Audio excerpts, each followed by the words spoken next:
ચીખલીના people ગબણ ગામે ખરીરા નદીના bridge પર રેલિંગના અભાવે સુરતના 64 વર્ષીય અરફાક શેખ બાઇક સાથે નદીમાં પટકાતા શરીરે ઈજાઓ પહોંચી હતી।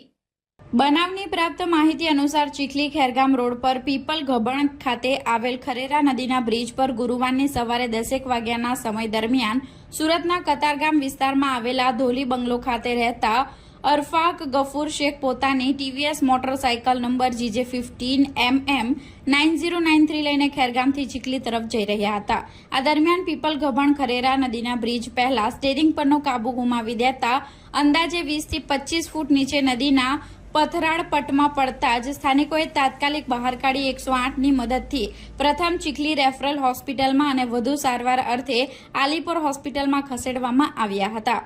અરફાકભાઈને છાતીના ભાગે તેમજ પગમાં ફ્રેક્ચર થવા પામ્યું હતું। જો કે આ લખાઈ ત્યાં સુધી પોલીસ મથકે કોઈ ફરિયાદ નોંધવા પામી ન હતી।